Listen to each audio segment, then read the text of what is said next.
Per pastaruosius kelis video susilaukiau klausimų būtent iš YouTube komentarų, tai pagalvojau, kad galbūt visai geras skoninis būtų, ta prasme, juos atsakyti būtent video formatu. Tai tą ir padarysiu dabar. Pirmas klausimas, kam taip sveikas, skirtingi batai, squatinant for fun ar kažkas dėl anatominių dalykų.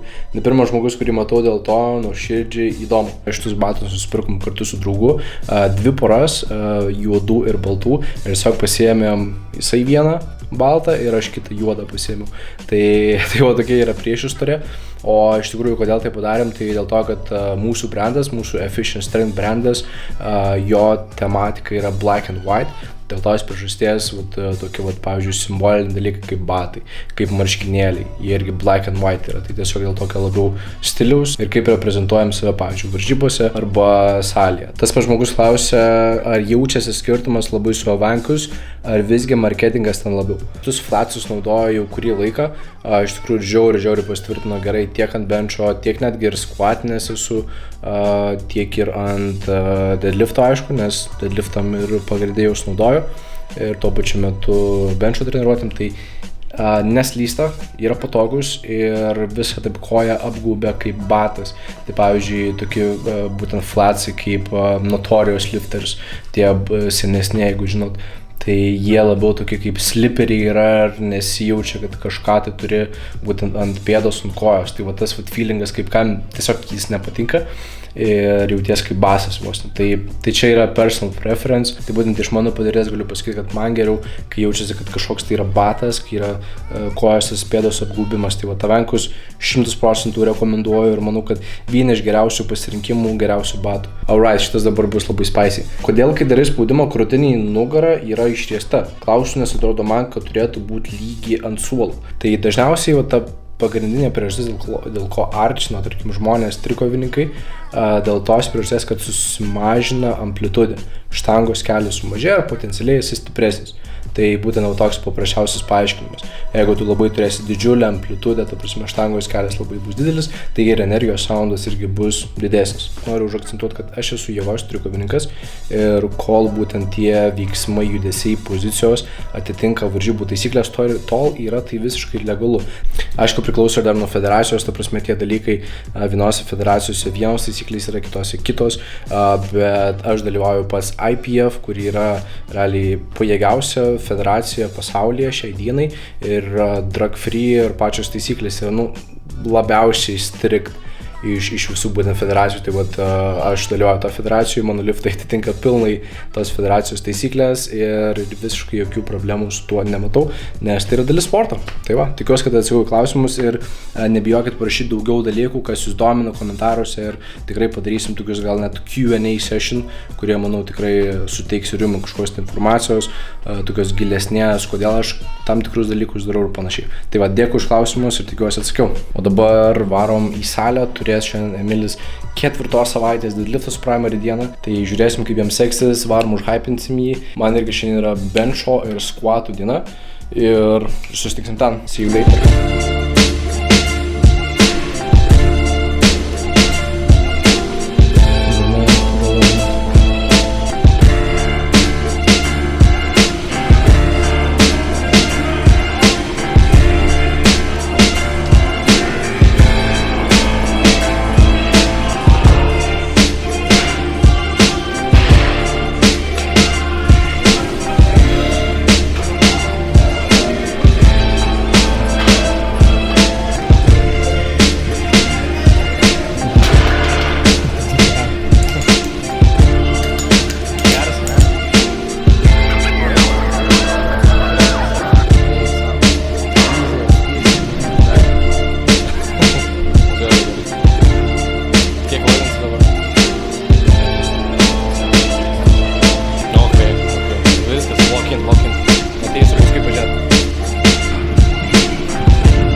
reikia.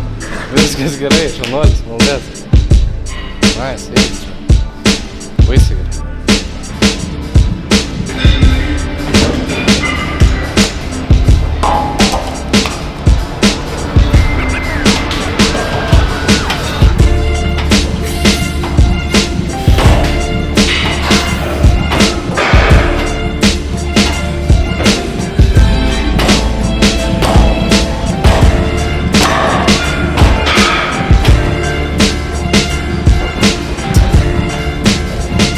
Pati sujuta. Ir gal pati geriausia būtent tos priežastės, kad savaitgalį su Luku sportavom pasisaliai, kurios temperatūra realiai tokia pati kaip lauko.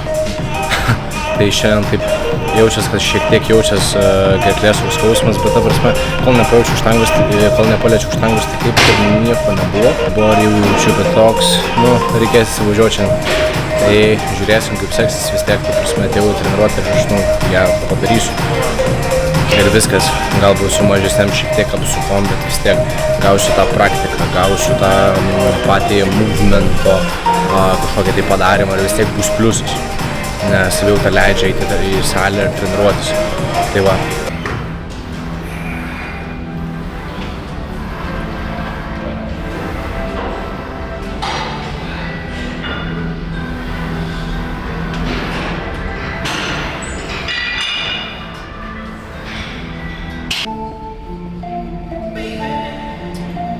Viskas squatai pabaigti realiai ir dabar toks dalykas, kurį noriu užakcentuoti, kad jis ir savo atletam netgi užakcentuoju, tarkim, kurie yra galbūt nauji ir neseniai pradėjo sportuoti.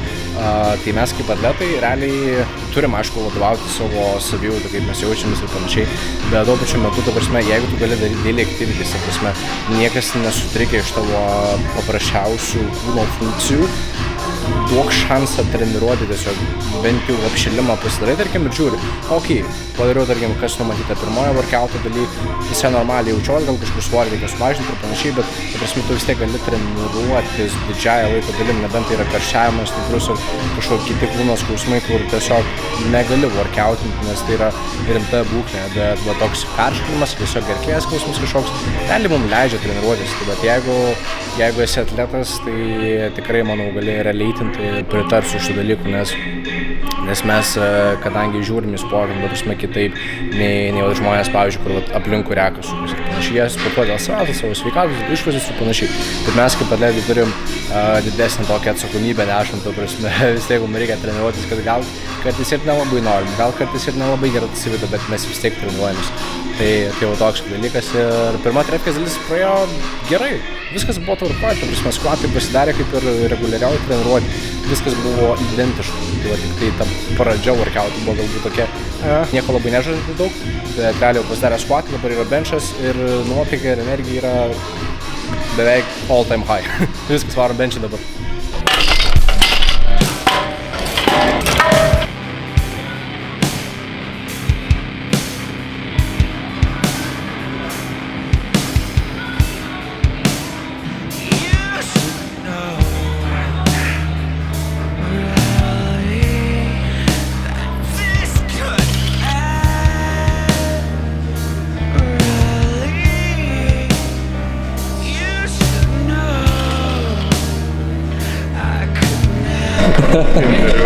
Kaip jauties padaręs PR'us? Blemba, gerai, senai jau buvau nedaręs. Deadliftų vasarą, paskutinį kartą buvo PR'as 205 double. Va, gerai sugrįžti tą Geras. zoną. Dar va kitas PR'nis stovi irgi. Kokie dar PR'ai? Miego šuteriai stovi. Miego PR'ą reikia padaryti abiem. Emilis irgi 2 valandą miegoti vieną naktį. It's not good.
labai dėgiuosi, kad girdėsit mane. Emilis žiauriai didelį PR padarė šiandien. Deadliftų 267,5 trim repų, kas yra visiškai amazing ir labai džiaugiuosi dėl jo. Martinas irgi su 5 valandom miego šiandien visai neblogai pasitreniravo, tai žodžiu, viskas juda į priekį. Čia tikriausiai bus prieš paskutinis epizodas jau šiais metais ir viskas. Tai va, sukraunam daiktus ir šį kartą tiek. Susitiksim kitam video. Bye bye.